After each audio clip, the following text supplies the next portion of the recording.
What is up, everyone? My name is TehCrono, and welcome to our first episode of Angelic Buster Solo Progression.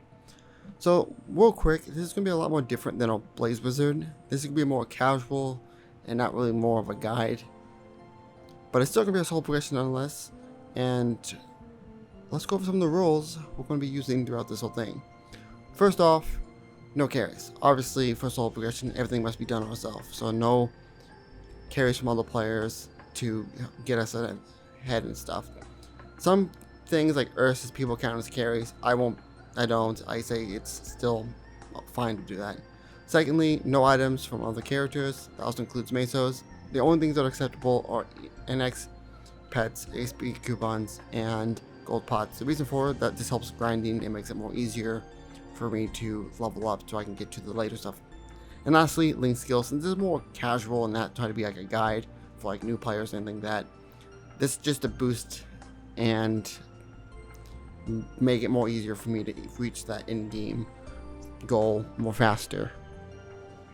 Other than that, there's one other rule I'm doing, which is I'm going to take part of events because they also help boost characters as well. So I thought it'd be really great to also use those. To end off, our goal is to get to CRA and solo it. That's what we're going to do. So I chose Angelic Buster, obviously from the title, thumbnail, and at the beginning it said Angelic Buster solo progression. Why did I choose Angelic Buster? I wanted the next solo progression not to be a Blaze, another mage, which originally it was supposed to be an Ilium. I wanted to try to go through all 5 of the other types of classes before I just do whatever I want. So I chose Angelic Buster, but I also chose it because it gives us flat decks, which I want for King when he comes out. The link skill is really useful, so by me doing a Tera burn and getting to 210 for the extra rewards, might as well also get a link skill to be useful at level 3. And that's really about it. Also, it's a Nova, so anything I get, I can transfer it to Kane and stuff like that. And I also need a bossing mural, and I figured Angelic Buster would be fun. I haven't played Angelic Buster since its released years ago, so I don't really know much.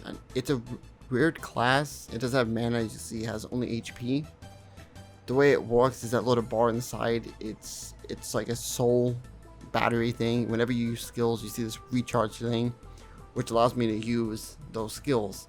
If you spam them, you can't use them, but once you get to 4th job and everything's maxed out, it gets to the point where everything just recharges, so you never have to worry about it. So it's a weird mechanic that you don't really have to use until it's only full leveling up. It's weird.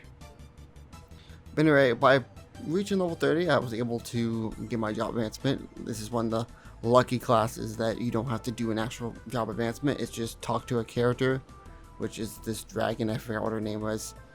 I think it's a her. But you just talk to them. They're like, let's bond. Here's more skills you can use. And that's pretty much it. And as soon as I finished that, I went straight into doing theme dungeons. You could also just go to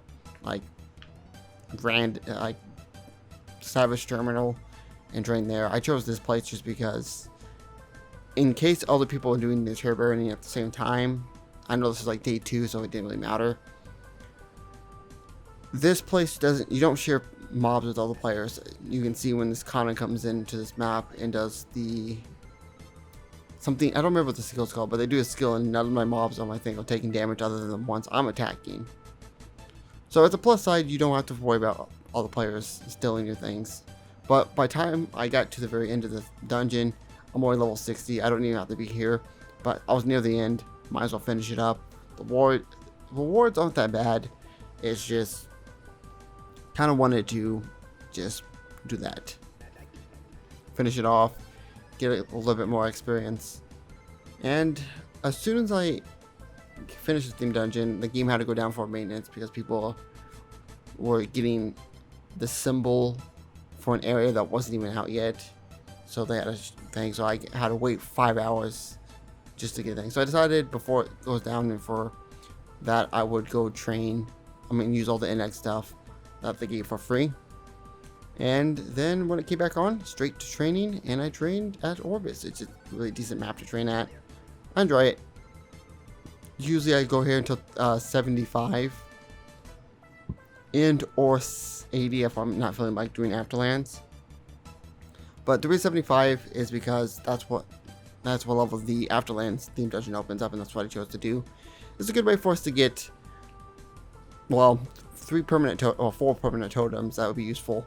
And also you can change your tombstone. So I chose silver because it has the angelic thing. I could have also done gold, which is also like angelic, but I always choose gold. Mix it up, let's go silver. Anyway, after that, I wanted to spam and get out as fast as possible because someone said MVP in Mushroom Shrine, but I had no way to get to Mushroom Shrine. I was like, no, I can't get this MVP because I don't have a TP rock. But I found out you can take the portal to Mushroom Shrine, so I instantly booked it, and I was trying to get there as fast as possible. And I thought I missed it because it was already time's up. But luckily, I was actually able to get the MVP. I wasn't able to get the guild buff, but good enough. So as soon as that, I went straight to Elnath so we can do. I also grabbed a 2x just so I can get the maximum experience from Zakum. So all I need now was to get a rune, and that was a little bit more harder than it could have done. I don't have a TP rock, so I can't just teleport through different maps. I think might have a rune. So I had to keep training in these different maps and see if I can find one. And I know if you just kill enough mobs, eventually they will spawn, so that's why I started doing. Just killed mobs until I can get it. And that's what I did. I think it wasn't until the next map over, yeah, the wolves. That's where I got it. I also found out you can't leave this map unless, well, you can't go past this unless you have maybe a quest done or a certain level. I didn't know that, so I just stopped here, and eventually I think it was Rune of Contact that I got, or Rune of Recovery. It was something. It didn't really matter. But once that rune popped, I went straight to Zakum. Zakum gives like the best experience at level 100. You just get a 2x. If there's an MVP, take it. I was Rune of Darkness.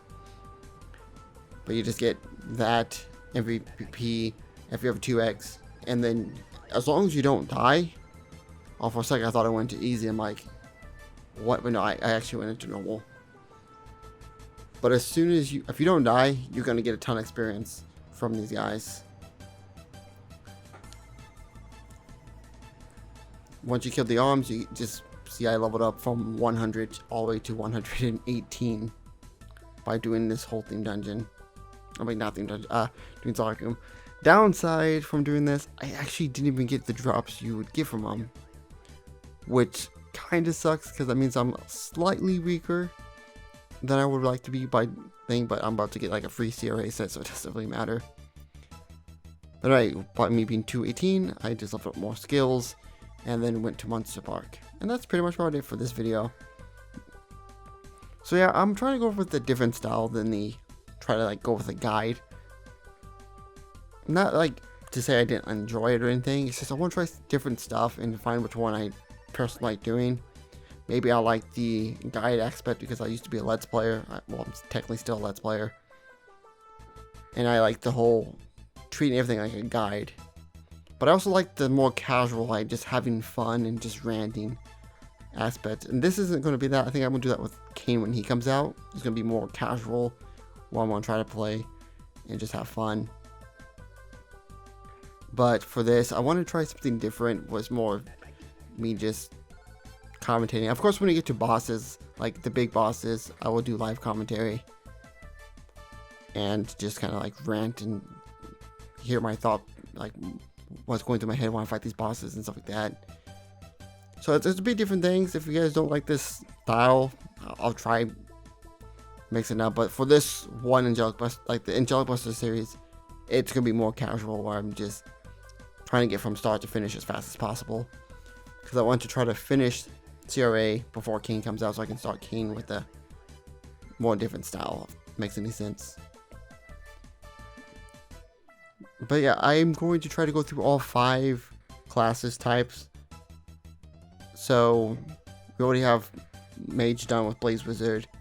This one's going to be, the Pirate. Kane is going to count as a solo progression, and it's going to be an archer. So that means Thief and Warrior are going to be left. So which one's going to be after Kane? I have no clue. What class am I going to do? I have no clue. I'm going to let you guys choose. Well, possibly. Probably not. Because I don't want to be like, it's Warrior.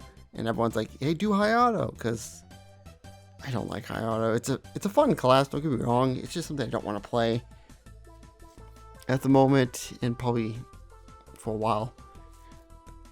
But yeah, so far from what I've done, because at the current time I'm 140, because I've only been recording these clips. But now that I think about it, because originally I was going to do the guide aspect, but I'm like, editing all this stuff again and try to make it perfect. I don't have like everything planned out. I feel like I need to have like a flow chart planned out when I do like guides. Like for Let's Play, I know from start to finish how to beat the game, and I know what I want to talk about and stuff like that in each episode, because I know what I'm doing. When it comes to Maple, it's like, okay, this episode I want to do this, but with Terra Burning, where I'm passing levels super fast, it's a lot more hard to do all that. So I don't know. I'm just weird when it comes to video stuff. But anyway, again, like I said, this will be more casual. And yeah, that's really about it for this episode.